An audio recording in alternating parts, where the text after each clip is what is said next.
The sunlight fell through the high windows of the royal palace, touching the marble floor with a silver glow. Across the great hall, Queen Alara walked slowly, her long cloak brushing against the stone. The war had ended only a year ago, but its shadow still lived inside every wall, every heart. Alara had led her people against the great machine armies that had risen against humankind. They had won because she had refused to surrender, but that victory had cost her more than most could imagine. During the final battle, a blast of burning plasma had struck her command ship. The right side of her face had been torn and burned before the healers could reach her. The doctors had done everything possible, but the scars would not fade. They ran from her temple to her jaw, a deep mark of the fire that had once covered the stars. And now, when she entered a room, people bowed deeply, but they did not look at her for long. Some whispered that they pitied her. Others said they feared her. Some tried to pretend the scars were not there at all. Their silence hurt more than any wound. Alara used to be known as the shining daughter of Earth, the woman who inspired whole armies just by standing among them. Her voice had carried across battlefields. Her calm eyes had given courage to frightened soldiers. But war changes everyone, and the world after war was even harder than the world during it. She ruled now from the new capital on New Avalon, a planet rebuilt from ashes. Every day she met with ministers who bowed and spoke in polished voices about rebuilding cities, restoring trade, and honoring the memory of the dead. Yet, under their smooth words, she could feel their avoidance. They looked away just a little too quickly. Some admired her from a distance, but never dared to stand beside her. Late at night, alone in her chamber, Alara would look at her reflection.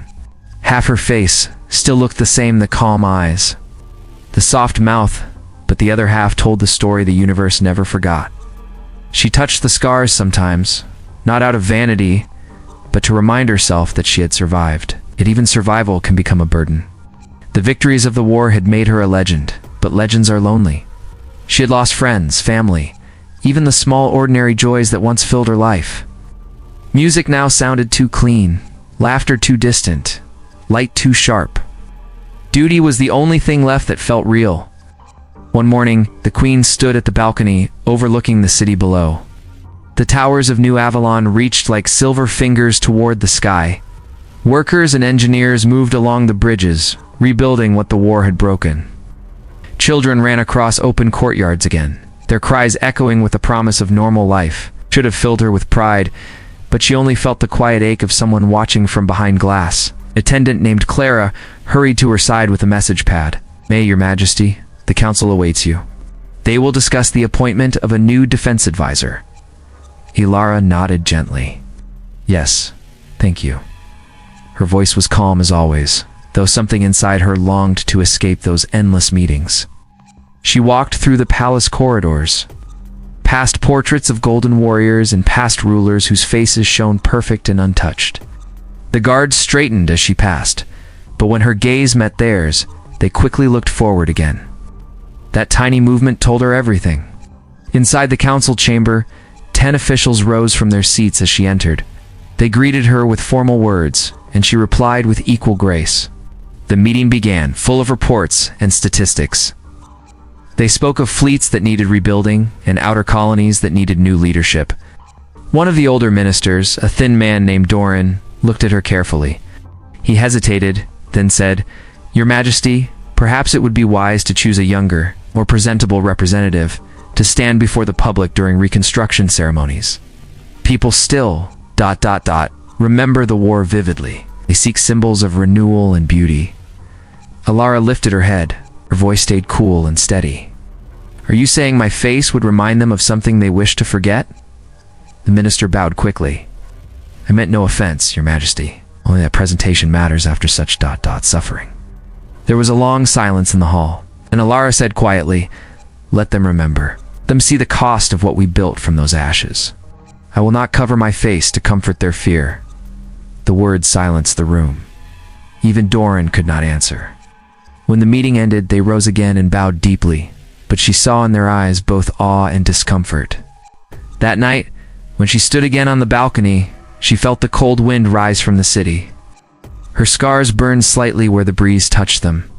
She closed her eyes. Somewhere deep inside, She still hoped there would come a day when someone would look at her without hesitation, without pity, and simply see her as she was not just a ruler.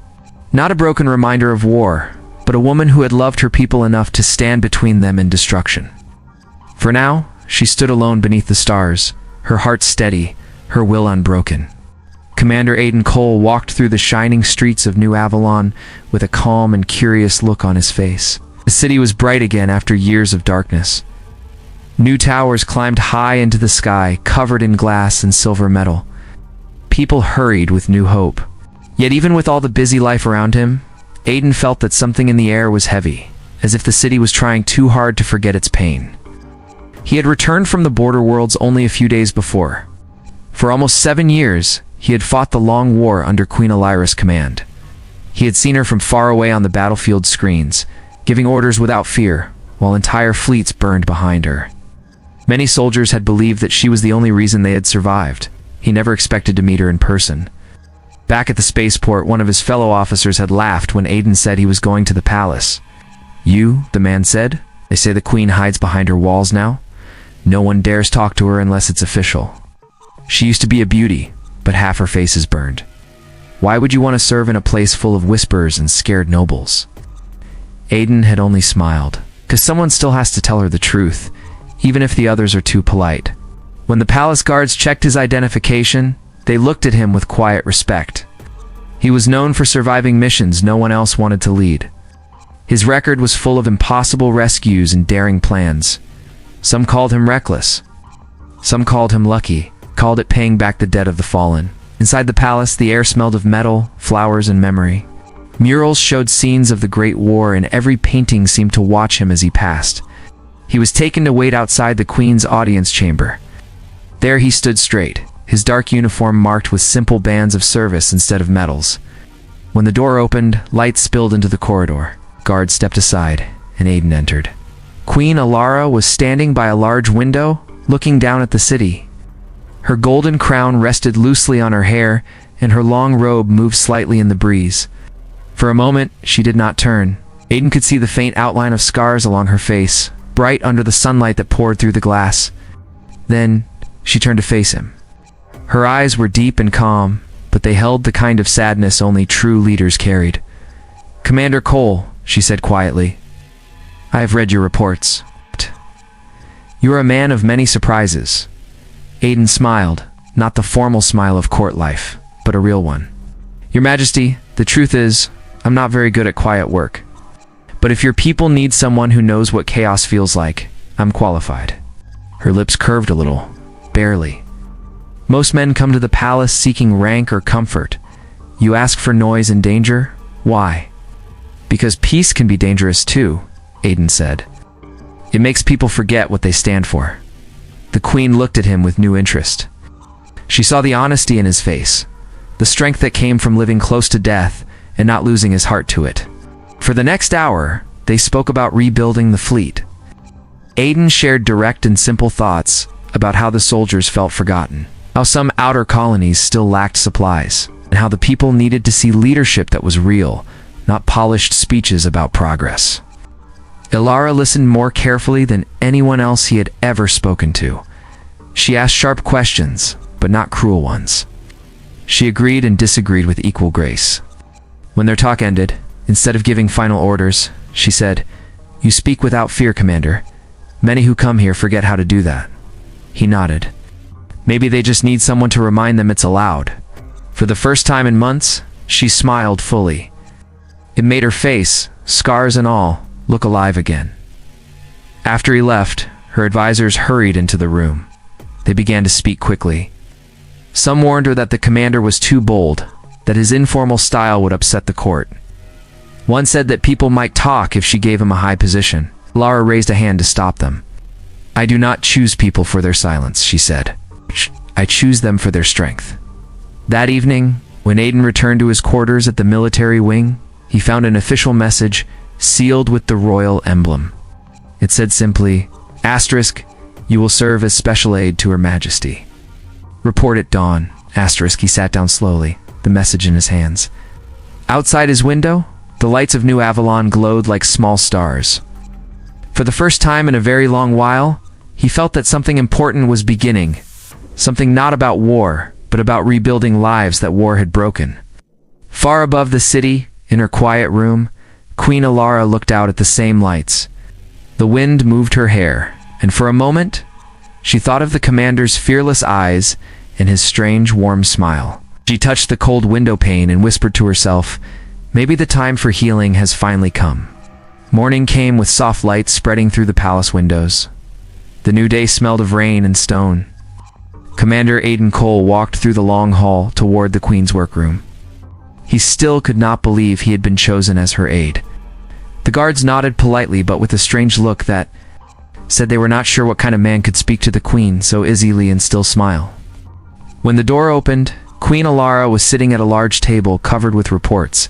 Her long hair was pulled back, and her eyes looked tired but sharp. Papers filled the table, full of lists about rebuilding fleets, food shortages, and complaints from noble families.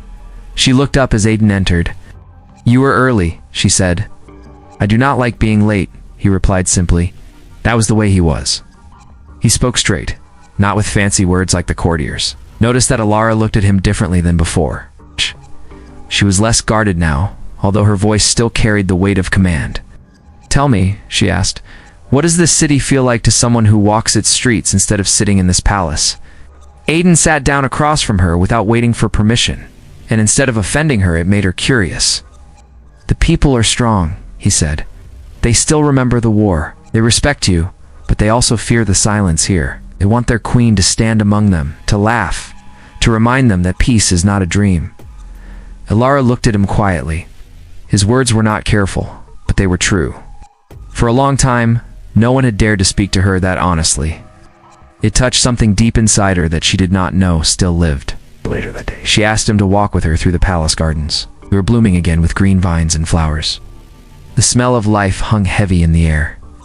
Everywhere they went, servants and guards bowed, whispering as they passed. Lara did not care that they whispered, but Aiden noticed. He heard words like scars, unfit, and foolish. He understood that many of these people saw only the marks on the Queen's face, and not the strength of her heart. When they reached the quietest part of the garden, near the old fountain that still carried cracks from war, Alara said softly, "They still talk about me. Even here in this garden that I saved, they look and see only what was damaged." Aiden looked at her for a moment before answering. "Of course they talk. People always talk when they do not understand greatness." She gave a small laugh, one that sounded a little surprised. "Greatness?" she said. "Is that what you call this face? This reminder of everything I could not protect?" "Yes," he said without hesitation, "because that is what it truly is. Those scars mean you stood in fire and did not fall. They show what kind of courage lives inside you. Do not hide them. You won the right to show them." She turned to him, and for the first time, her eyes softened. She searched his face and found only truth there. He was not pretending to be kind. He meant every word. "I was once told," she said slowly, "that beauty is necessary for hope. That a queen must be perfect so her people can believe in her. Then tell them they were wrong," Aiden said. "Hope does not come from perfection. It comes from someone who keeps standing, no matter what is broken." There was a long silence between them, filled only by the sound of water falling into the fountain. A soft wind moved the green leaves around them. After that day, Alara asked Aiden to attend more of her meetings. He began to sit beside her while ministers argued about plans. When others hesitated to speak truth, she would glance at Aiden, and he would say what everyone else feared to say. He spoke with humor, sometimes even teasing the ministers when they became too proud or careful. At first, they were shocked, but soon they began to listen. He made the Queen laugh again. It was a quiet laugh, but it grew stronger with each passing week. Soon, even the people of the palace began to whisper new words: courage, warmth, hope. One evening, after a long meeting, Alara stood by the balcony again, looking down at the lights of the city. Aiden came to stand beside her. Below them, the streets glowed golden, alive with people celebrating peace. Music floated upward, mixed with the hum of engines and distant laughter. "You did this," Aiden said softly. "Gave them a world worth living in again." She shook her head. "No, we did it." He looked at her, seeing the way the light touched her face. For the first time, She did not try to hide the scars. They caught the glow of the city, almost shining like silver lines. Aiden smiled and let them see their queen as she truly is. She turned her face fully to the light, unafraid. For the first time since the war ended, Queen Alara felt no shame, no doubt, only quiet pride. A warmth spread through her chest, new and unexpected. And though neither of them spoke it aloud, they both knew something was changing between them, something gentle, unstoppable, and deeply human. The palace halls were busier than ever as the months passed. The sound of footsteps and voices filled the great stone corridors. Queen Alara worked harder than anyone else, meeting with her ministers from sunrise until the quiet hours of night. Commander Aiden Cole never left her side. Wherever she went, he followed with his steady walk, his simple words, and his fearless presence. People had begun to notice. Some smiled when they saw how the Queen's eyes warmed whenever Aiden entered the room. Others frowned, whispering behind fans and papers. The kingdom's nobles had always guarded their traditions carefully. And in their world, the Queen's heart was supposed to belong to duty alone. They did not like seeing her share quiet moments with a soldier whose hands were still rough with the marks of battle. One evening, in the council chamber, a group of senior ministers stayed after a meeting, speaking when they thought Alara could not hear. "She should be careful," one said softly. "The people might not understand." "The commander is brave," said another, "but his manners are plain. His presence in her private meetings is strange. She trusts him too much," a third voice whispered. "He could influence her decisions. Cannot let that happen." Their words reached Alara through the guards who were loyal to her. When she heard them, she said nothing. She only looked down at her hands and thought about how lonely truth could make a person. Aiden noticed that she grew quieter after that. When he entered the hall the next morning, she smiled, but the smile did not last. He could see the worry behind her eyes. "What is troubling you today?" he asked. "People talk too much," she said. "And they think their whispers cannot be heard, but they travel like wind through every hall. They do not see you as I see you. To them, you are a soldier, not someone who understands what this kingdom needs." Aiden leaned on the balcony rail beside her. "Let them talk," he said lightly. "Silence is more dangerous than gossip. At least if they whisper, they are alive enough to care." She laughed quietly. "You always find a way to make heavy things sound simple. That is because life usually is simple," he replied. "It is people who make it heavy." But even his light words could not hide the truth he saw growing around them. Rumors spread beyond the walls. The noble houses argued behind closed doors.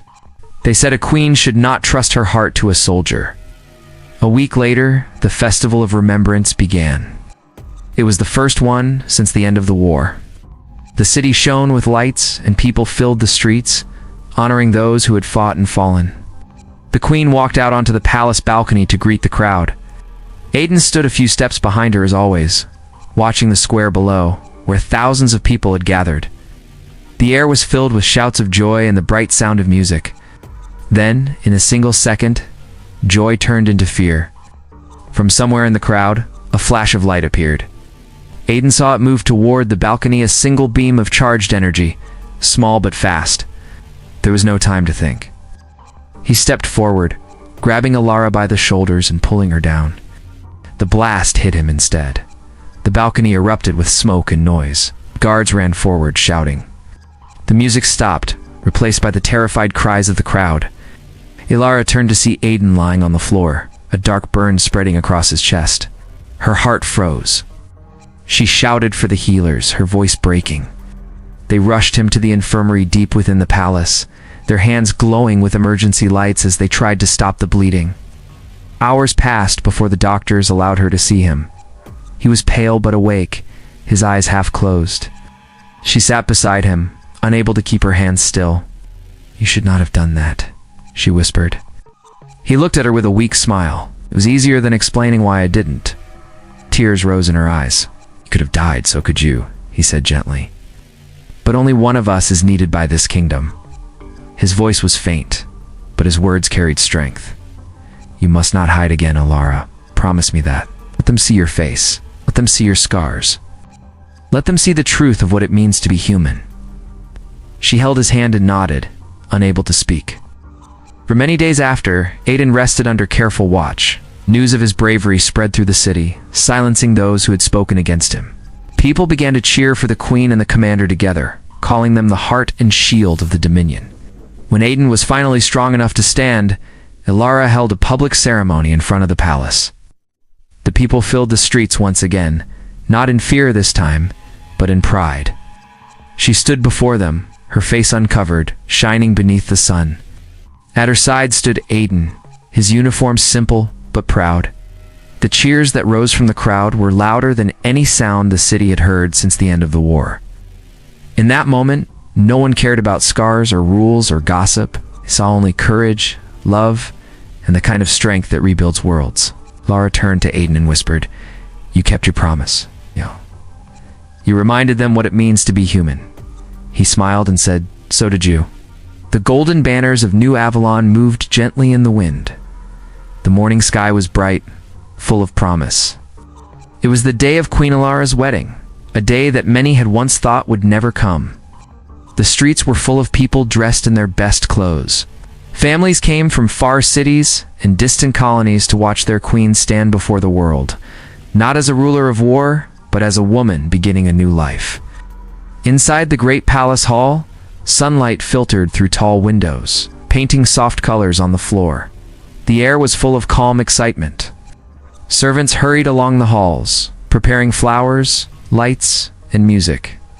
Aiden Cole stood by one of the windows, looking out over the city. He wore a simple formal uniform, dark blue with a silver band across the chest. His right arm still ached from the injury he had taken during the festival attack. But the pain was small compared to the warmth in his heart. He never cared about fame or power. He was not a man who had dreamed of standing beside a queen. But somehow life had brought him to this moment. He heard footsteps and turned. Ilara entered the room quietly, wearing a white gown lined with silver. Her crown was small, not heavy gold, only a simple circle of light metal that caught the sun. Her scars showed clearly on her face, but they no longer looked like marks of pain. They looked like lines of strength. When she saw him, she smiled, and the years of sorrow seemed to fall away. "You are early," she said. "I wanted to see the city before everything begins," he said. "It feels alive again." "It is alive," she said softly, "because people finally believe in tomorrow." "Because of you," he said. She shook her head. "Because of us." Outside, the bells began to ring across the capital. The sound moved through every tower, echoing between the glass buildings. People stopped what they were doing to listen. The sound of peace had finally returned to their world. The ceremony took place in the open plaza before the palace. Thousands stood below the balcony, watching as the queen came forward. Her ministers, guards, and citizens all stood together. For the first time, there was no wall between her and her people. An old priest began to speak words of promise, his voice deep and calm. When it was time for Aiden to take her hand, he did so without hesitation. His fingers were rough, her skin soft, but they fit together naturally, as if the universe had planned it that way all along. When the promise was spoken and the kiss sealed, the crowd shouted with joy. Flowers fell from the airships above and covered the streets in color. Music played, bright and full of life.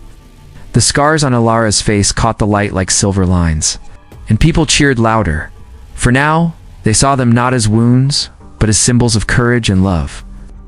Later, after the celebration, Ilara and Aiden walked through the quiet palace gardens, where they had once spoken about fear and faith. The flowers were taller now, and the fountain had been repaired. Water rose in clear arcs, shining in the sunlight. Ilara touched one of the flowers gently. "Do you remember the day we first walked here?" she asked. "Yes," he said. "You told me people only saw your scars." She looked up at him. "And you told me scars meant I had stood in fire and not fallen?" He smiled. "I was right," she laughed softly. "You were often right, Commander." He looked around at the garden, the symbols of peace returning to life. "It still feels strange," he said quietly. "To think that we came from battlefields to this? To think the same hands that once carried weapons now hold yours?" Ilara reached for his hand. "Maybe that is what being human means," she said. "To fight when we must, to heal when we can, and to love when life gives us the chance. They stood there for a long time, watching the sky change colors as the sun dipped low behind the towers. Months passed and their rule grew strong. Together they rebuilt the Dominion, not with fear, but with fairness. Aiden traveled to distant colonies to ensure peace, while Alara opened schools and hospitals, teaching that kindness was the true mark of strength. People from every corner began to look to the Terran Dominion as the heart of civilization again. The old ministers who had once doubted now followed her gladly. They saw how her partnership with Aiden brought balance. Where she brought wisdom, he brought warmth. Where she carried calm, he carried courage.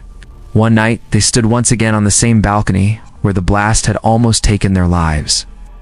The city below glittered like flowing gold.